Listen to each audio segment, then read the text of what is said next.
But all right, cool. Yeah, sorry. Oh, nothing. But all right, cool. I guess we're wrapped up with our talk nerdy to me. We'll go ahead and jump into our nerd news. I'm actually really happy for our nerd news this week because we have a nice divide, like a nice, like 2 gaming pieces, 2 movie pieces. I don't think we've had that in quite some time. But dude, did you want to take this first gaming piece? Or yeah, okay. I'll take it. Yeah, go for it. Someone really cool wrote it. Me! Fuck hell. Sony has announced the release date for Drive Club PS Plus Edition for PlayStation 4. Yes. Amazing! The same week as Arkham Knight, no less. Awesome! In a recent post on the PlayStation blog, Sony has announced that starting on Thursday, June 25th, PlayStation Plus members will be able to download a free copy of Drive Club PS Plus Edition. The game was announced last year. Yes, the free version of Drive Club, which was announced last year, which was promised last year, is now coming. The PS Plus edition will come with all game modes and online options available in the full retail version, but will have a limited number of cars and locations in comparison to the full game. Yeah. And, dude, I had to point this out, for you guys to understand. So, it's coming out tomorrow. Well, at the time of this record. When this episode goes up, it'll be out, okay? But this was announced. It was originally supposed to come out October 7th of 2014.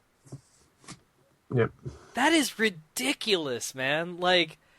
And what was the excuse they said? Oh, but we're delaying it because they want to ease the traffic on online because there's a lot of traffic, and that's a pun, I guess, because, traffic in the game, traffic. But yeah, dude, when this news came out, because there was some stuff leading up to it. Apparently it had been posted early yesterday. Like, it was posted to the PS Store yesterday and then taken down like half an hour later. Like, it was accidentally posted. So some people actually have it right now and are playing it.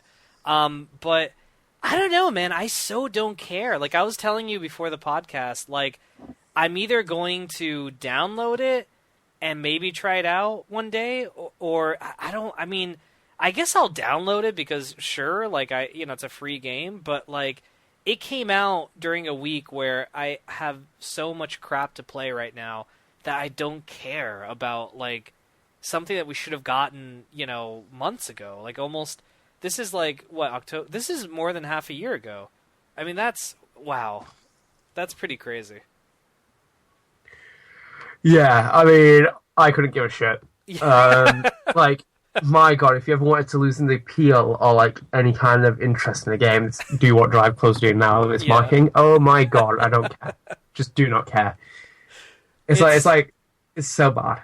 I agree, man. It's and I remember they made it a big deal, because remember, they're like, at E3, they're like, and all PlayStation Plus members will get a free copy of Drive Club. And we're like, wow, that's pretty cool. And then they're like, well, actually you're getting a free copy of the PS Plus edition.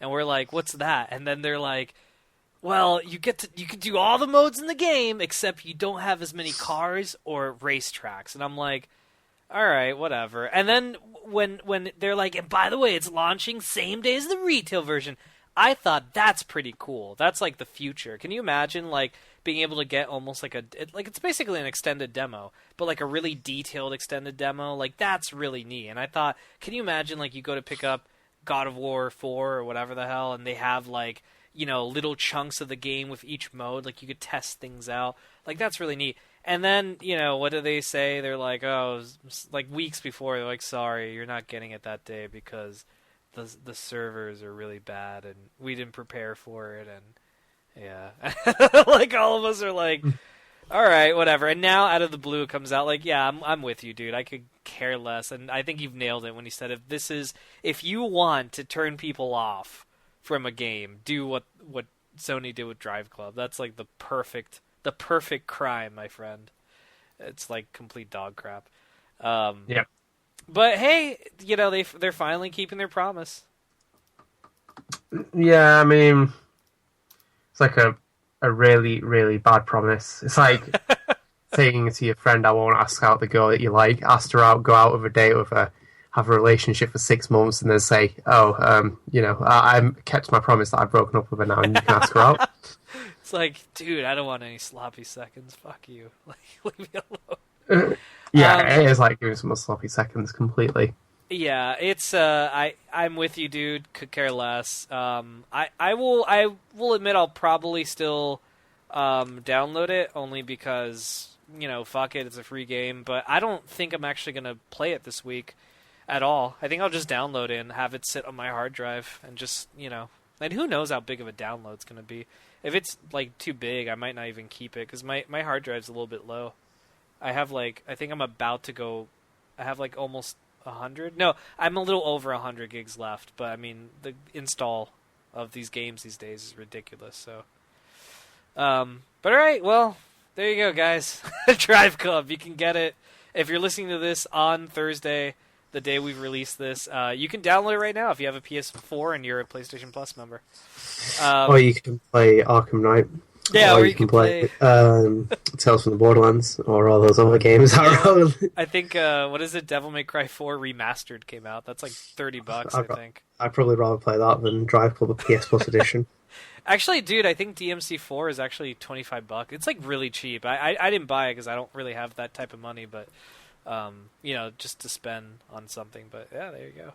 All right, well, I guess we'll move on to our second and our final gaming news piece. So, pretty cool, but GameStop has announced earlier this week that they are expanding their retro games and retro console sales nationwide. Basically, GameStop is... back in April, they announced that they're going to start selling and taking in game cartridges, discs, and consoles for retro, video game systems. And a pilot program was launched in New York and Alabama to conduct whether or not they actually wanted to do it. And I guess they've decided to do it because now it's available nationwide in the U.S. It's basically mostly available online, but there's going to be limited availability in nationwide retailer locations. So basically, I don't think every single GameStop in the nation is accessible, has it, that you can come in, buy an old game or trade in an old game. But online, it's fully open. And the consoles that they have available right now is the NES, the Sega Genesis, the Super Nintendo, the N64, the PlayStation 1, and the Dreamcast. And dude, I'm a big retro game collector. I love, video games of all kinds from past, present, future. Well, not future. I'm not a time traveler, but past and present, love it. And excuse me. I even have a show called Retrospectives Be Damned, which you guys can check out the new episode up on youtube.com/crheaven. But what's it called? But I got excited about this because I'm like, man, that's really cool. Because right now, Amazon.com has a retro game section, and there's a lot of cool stuff. But I think it's really cool that we're getting a bump in the right direction. Like, competition's always good because you can get things, things might be lowered or something like that on Amazon.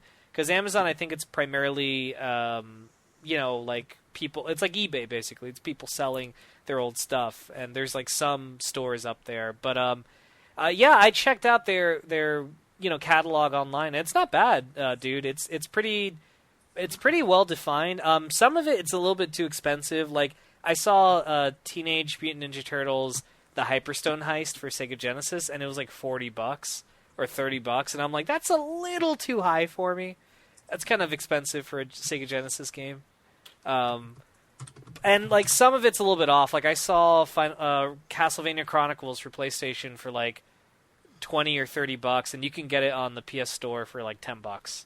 So, it's a little bit like out there. It's pretty cool. I'd be curious to see how it expands, after they've taken off. Yeah. I don't live in America, and I don't have a GameStop, so this doesn't really equate to me, but it is cool that they have this feature. I don't know how economically, from a business standpoint, I don't know how well it's going to do. Yeah. For profits, and if it's detrimental. It also says everything about how how much of a sinking ship retail shops are becoming, Yeah. especially game shops, and what they're doing. I mean, if you probably took your SNES like GameSpot, probably like $5. Because I've heard like enough jokes that GameStop are like one of the worst for trading in stuff. Yeah, dude, my experience, and look, if there's anyone listening that works at a GameStop or likes GameStop, like this is just my thoughts, like pay no You used to attention work to at them. GameStop. Yeah, I used to actually work at GameStop back in oh god when I was an undergraduate. That was back in like 2008, 2007, like in that period I worked. And actually, I worked a little bit in 2006. I actually did what Kazurai said, dude. I saved up money to buy a PS3. At E3, Kazurai's like, with this $500 price, we want people to go out and get a job and that's what I did. I went out and I got a job and I bought a PS3. It was awesome. Quite literally. Did you buy Ridge Racer? No, fuck Richard. No, I got. I think Resistance: Fallen Man was the only game I bought. Oh, you need Ridge Racer at your PSP. Ridge Racer. But oh dear. dude, but my thoughts on GameStop. Personally, I haven't gone to a GameStop in quite some time. I prefer Amazon. I tend to get cheaper prices, and they actually reimburse you if there's like cheaper deals out there. They'll reimburse you any money you spent over. And GameStop, I just don't really care to like. I don't know. I don't like the system anymore. And plus, there's not really too many close by my house anymore. When I used to live with my parents, there's one like literally next door. Like I could walk there. And so I would go there quite often because it was the quickest way to get a game. I mean, think about it. A game comes out, you wake up, you go there. It's awesome. But now, like it's not as close, so I just order online. That's kind of like what I've been doing.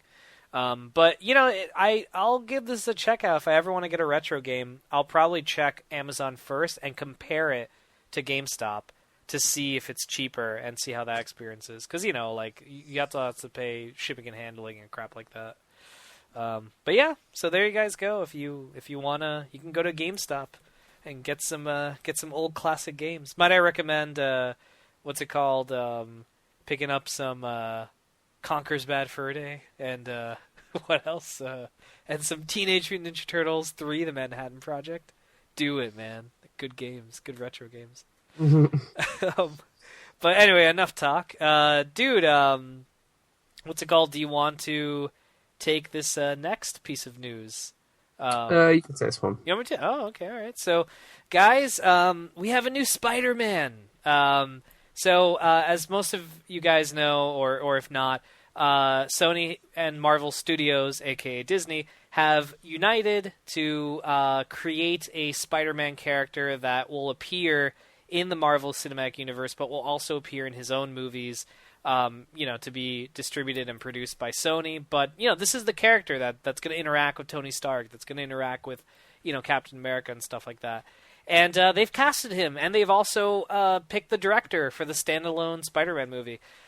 So this actor, his name is Tom Holland.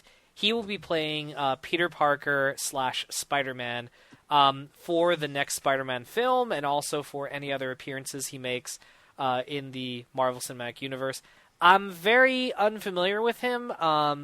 Apparently, the studio and the producers were impressed by his performance in the movie The Impossible, in the movie Wolf Hall, and also in an upcoming movie called In the Heart of the Sea. He apparently went so far in his auditions, they actually did screen tests with Chris Evans and Robert Downey Jr., so that's pretty epic. And the director of the movie will be a man named John Watts. And John Watts, again, unfamiliar with him, but he's done a lot of independent films and things like that. He and I think he's about to release a movie. I forgot. It's not in the article, and I forgot the name of it. But he comes from an independent film background, and so now he's going to be doing this really big, epic thing. I don't know. It's not in this article, but I read that I think the rumor is that Tom Holland, the new Spider-Man, has signed on for 4 movies. 4. He's going to be making a cameo in Civil War. Cameo, so not a big role. He's going to be in both Avengers movies, Part 1 and Part 2 of Infinity Wars, and he's going to be in his own SpiderMan movie. So, yeah, that's our new guy. I don't know, dude. I mean, a part of me, I see him, and I think this guy doesn't really evoke Spider-Man when I look at him. Like, I don't think Peter Parker. But at the same time, what's it called? I trust Marvel. You know, I trust Disney. They've picked a lot of great people before in the past. I don't know if this is a Sony decision, and if it is, I hope it doesn't bite them back. But it had to be a decision that both of them agreed on. But, you know, dude, I'll wait and see. Apparently this kid screen tested really well with Robert Downey Jr. That was like one of the big things, highlights, and that means a lot. So, you know, we'll see. We'll have to wait and see what exactly comes out of it. But I don't know, dude. I'm kind of like, I'm not excited with this news. It's kind of like a weird piece of news. Like, yay, another reboot. Like, we knew it was coming, but it's just weird, you know, once the news gets out there and stuff. They just want to do that line, don't they? Civil War. Where it's like, I've been Spider-Man since I was 15 years old, whatever it is. It's probably the only reason they've done this. I can't really like shoot him down right now. Right. From the get-go without really seeing what he's going to do. I mean, like, people are probably going to slaughter him for that. I'm not really completely sold on it. I just feel like it's a bit weird. Yeah. Like, I just have no connection to this person at all. Like, you know, Tobey Maguire Spider-Man I can connect with. Andrew Garfield Spider-Man I can connect with. This guy I really can't connect with. Do you, when you see him, do you imagine, can you picture him as Spider-Man, or is it hard to picture that? He looks like a mini Mark Zuckerberg. Oh my god, he kind of does. Or he looks like mini, what's his face, Jesse Eisenberg. I can't picture it. I guess I have to see him in the role first, you know? Yeah, he's it's a very strange one. I mean, obviously, I don't know about casting with Robert Downey Jr. because, you know, it doesn't take much. Saying that, he is English. I do like that. Oh, he's English? I didn't know that. Yeah, he is. He's born in it. What is their thing with, this is the second time Andrew Garfield was English. Like, they just... It's all part of Union Jack. They're like, we need... It's all leading up to it. They're testing the waters. Exactly, they are testing the waters. He does look very strange. I don't know. I mean, like, he is 19. He's going to get thrown into the fucking fray of a Marvel film. Yeah, that's... and a Marvel film that's, like, taking itself seriously. Because I think Marvel are going to have to, like, move forward from that very cartoonish side of, like, what they do and take it into a very serious approach of being an actual civil war. Yeah. Because otherwise they're just going to lose it. But I just don't know. He just doesn't really look like... Peter or Spider-Man. Yeah, it's just I can't connect with it. And I can't even see him as Peter Parker either. Like, Garfield I could see because they revamped it for that kind of, like... look that they were going for, and what's it called?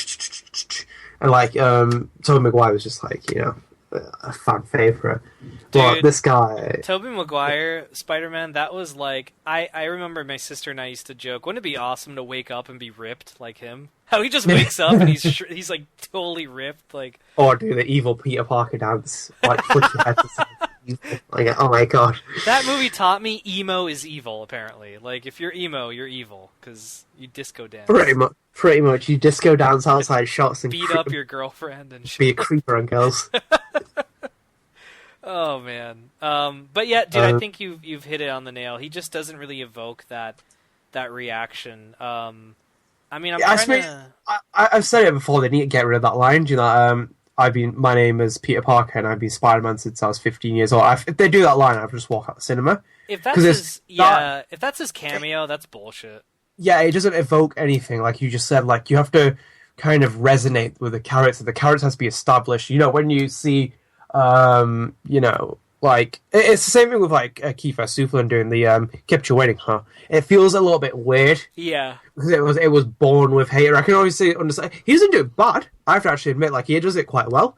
But it's an iconic voice that, you know, we established with someone who was, like, you know, since, you know, the earlier games. Yeah. It doesn't feel earned, right? Yeah, exactly. Yes, you have to earn the mask. I feel like some superhero cliche now. Some like figure like you must earn the mask, the suit, the power. No, yeah, but you have to earn that character. You have to earn that kind of respect the audience. I mean, it's the same thing with Marvel's phases. Like they've introduced characters that have earned the costumes. We have our Iron Man, we have our Black Widow, we have our Hulk. But this one's like Spider-Man's just literally being thrown into the middle of established characters. It's going to be really, really, really hard to sell. I think his age is going to be a really big factor because I don't think he's going to be able to live up to expectation. Yeah, I mean, one. Let me tell you one thing that I think they did do right is since he is a young man, as it's going to be cool to see him grow. It's almost going to be like the Harry Potter series. How Daniel Radcliffe was super. He was like 11, and then by the end of the series, as an actor, he was like 20 years old. And you got to see him grow throughout the series. So it's going to be cool to see him cameo as like this little thing in Civil War, and then by the time we get to like Avengers, what is it, Avengers 3 Part 2 or whatever, he's going to be like a lot more older, and we're going to have him. We're going to have seen him go on all these adventures already, so that's going to be pretty cool. I don't know, man. I'm kind of upset Drew Goddard's not directing the Spider-Man movie. I was really looking forward to his take on it. The director, I don't. God, excuse me, these damn tacos. The director, I don't know him either, so that's another. It's weird news to get. Like, I feel like they're trying to make us excited for this news, but we don't really have any excitement because we don't know these people because they're all independent. So it could either be a great fucking movie or a giant pile of shit. Like, we don't know. It's like when we went to go see Guardians, we didn't know what the hell we were in for. It turned out that movie kicked ass, so maybe this one will kick ass too.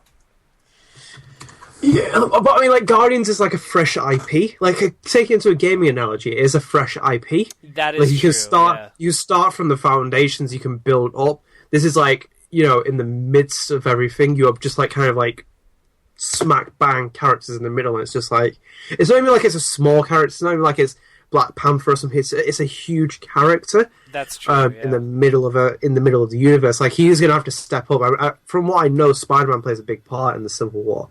Yeah. From what I've heard and read from parts here and there, but it's just I don't know. He could be like really annoying. Yeah. He could be like the Jake Lloyd of fucking Spider-Man, like little Anakin, like... Exactly. Isn't he like gone to prison or something? Or is he like in the news lately? Oh yeah, man, poor guy. He something happened. Well, not poor guy. I don't know what the fuck happened, but apparently he was speeding like hardcore, and he's in jail. Yeah, it's speeding, isn't it? Yeah. Everyone made pod racing jokes, and I'm God, like, I was just about to make one, man. Come on, Yeah. I was about to say you have to lead off us. dude, there's a time and there's a place. I don't know. Like, it was. Some people were like, "Now this is pod racing." I'm like, that's fucked up, man. Like, holy shit, that's. It is pod racing though. Um. Those midichlorians are finally caught up with it. Oh, Jesus Christ. Go straight to his fucking head. But yeah, so this is. I would like to maybe whenever that movie comes out, I would love to go back and talk to you about what our initial thoughts were versus what actually happened. But for now, I think same with you, dude. There's just nothing to be really excited about. All things considering, like, we don't know any of these people. They're strangers. I don't know who the fuck these guys are. I hope they make a kick-ass movie. I hope, that he becomes a great actor, this kid, and I hope this propels him to stardom. But, for now, I don't know them. I can't judge anything I don't know, so I just hope it's good. Yeah, I agree. Be good. God damn it, Kevin Feige, don't fail us. It's all on Kevin Feige now. But, alright, dude, would you like to take our final piece of nerd news? Final piece. I will. I'll just open the page up. Final piece. Final countdown. I was about to... Nice. Fucking hell. Dude, we're gonna today. get copyrighted. Yeah, we're gonna get copyrighted on YouTube for that. Fucking hell, I can't believe we did that. We gotta be careful. It's cool. We were singing our own cover version of the you final do realize you can topic. You can actually get flagged by that if we started singing a song. Yeah, I have heard that. There's like a it's certain... so stupid. It's ridiculous, but it's cool. We didn't sing anything. What are you talking about, Adnan? We didn't sing anything. I don't think that's gonna trick it, but whatever. Like, us saying that is not gonna. It's not gonna trick the machine that could sense this. But whatever, fuck it. Maybe it will. Terminator Genesis. There you go. So, That's Skynet. That's Skynet, right? So moving on to the next piece of news and final piece of the show. So Jurassic World has crossed 1 billion at the worldwide box office after 13 days, the fastest in any film in history. Universal Pictures announced today. So with Sunday's reported actuals, Jurassic World has also secured the highest-grossing second week at the North American box office with 106.6 million. This brings the domestic cum to 402.8 million, which is also the fastest any film has reached 400 million at the domestic box office after 10 days. In addition, Jurassic World has crossed 500 million internationally on Saturday, making it the quickest climb to that milestone in only 11 days. Jeez. I don't know why this article has so many hyphens and M dashes, but like fucking hell. And yeah, one more thing as well. Jurassic World will be Universal's second film to achieve 1 billion this year, following the April release of Furious 7.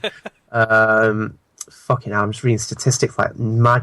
With a current global gross of 987.2 million, Jurassic Park has earned 584 million overseas in 13 days and 402.8 million North America after 11 days, and will cross 1 billion with today's business. Shit and fuck, man! They could build the actual Jurassic World park. Are you honestly surprised? A bit yes and a bit no, but more on the no, because there's been such a big gap since the last movie. And on top of that, this movie... Did you see this movie yet, dude? Jurassic World? No. It's not... long story short, here's my little 2-second review. Not the best Jurassic Park movie, but definitely way better than Jurassic Park 3. Like, way better. Doesn't really sell it for me. No, but I mean, like... If I were to say, okay, it's Jurassic Park 1, 2, then 4, this one, and then 3, you would think, oh, well, that doesn't really sell it well. Anything's better than 3. But, dude, there's, like, a big distance between this and 3. Like, 3 was, like, complete dog shit. And this is, like, they made a sequel that was, like, loads better than what, I was thinking. Is it a direct sequel? Thinking. Yeah, it's definitely in the same world. I think it's more of a direct sequel to Jurassic Park, the first one. In fact, arguably, you could skip The Lost World and Jurassic Park 3, and you would still fully understand this movie. But that's why I'm not really surprised in the domestic kind of return, because it's kind of like almost it's disassociated itself from the continuity in the story, but it's kind of like retained where it is in the universe. Right. Yeah. But as you say, it's like set after the events of Jurassic Park, but it's still kind of like you could go into it not really knowing much about it. Oh yeah, you could even. I mean, I'm saying you could see all 3 movies and then watch this one. You'd enjoy it. You could see the first one and watch this and enjoy it. Fuck, you could even see none of them and still enjoy it. But I would recommend at least seeing the first movie. Fair enough. Yeah, with John Hammond. And obviously Chris Pratt. The marketing they did for this, I'm not surprised. Mm-hmm. I'm surprised at how fast it smashed records. And in terms of, I think one of the things is that Chris Pratt is the big star power of now at the minute. I'd be surprised if he doesn't top the highest grossing actors this year. I'm so happy for him. He is like the model of success. Number 1, he's a fellow Chris. Number 2, come on, you can't. He's a Chris. You can't give him that, Chris. Yes, he is. He's a Chris. Number 2, he used to be heavy, and then he used to be fluffy, and then he tightened that shit up, man. I'm a little bit fluffy. I feel like I could tighten my shit up, and then on top of that, he's become so successful, man. 2 back-to-back, 2 giant movies. I mean, that's crazy awesome. He was ranked number 2 in People Magazine's annual Sexiest Men Alive. Do you know who was number 1? Me. You? Oh, yeah, hey, nice. Exactly. He got beat by me. Boom, son, Chris Pratt, take that. I wish, but yeah, man. He doesn't actually. He might not top it because I think he has done one film, and I think it was Dwayne Johnson that topped it last year. He's like a star power name. He has been nominated for a lot of Kids' Choice Awards, by the way. I'll just say that for Guardians of the Galaxy. That's awesome. He's a very interesting actor. I think he will be the face of Indiana Jones. I can see that happening now. If you look at his schedule at the minute, The Magnificent Seven he's filming, and I think that's his only project that he's in works with. Is it just The Magnificent? Oh, and Passengers. But I mean, like that's kind of like, it's leaving gaps. I think it will be his big kind of like move next, Indiana Jones. I think that'll kind of be one of his big defining moments in his career. But I mean, I will watch Jurassic World. I'm not going to go watch it in the cinema. I'm still not appealed by it. I mean, like I've heard good things about it, but I'm still not so. I just think it's kind of like it makes no sense in certain places. Yeah, honestly, dude. I mean, I would, if you had to pick between Inside Out or Jurassic World. Honestly, I'd say go see Inside Out personally, because that was just it was a great. I mean, it's my favorite movie of the year so far. But yeah, Jurassic World wasn't that bad though. It's a nice popcorn movie, popcorn flick. Like you just put it in, you eat some popcorn, turn off your brain. It's a fun ride. But yeah, there's definitely I had a lot of issues with the movie. Like I think the third act was terrible. They had so many great setups in the first and second act, and then the third act just missed the mark. A lot of room for improvement in the sequel, though. They're definitely on the right track, and I think the inevitable Jurassic Park 5, which we know is coming, is gonna probably kick a lot of ass if they listen to the fans and stuff.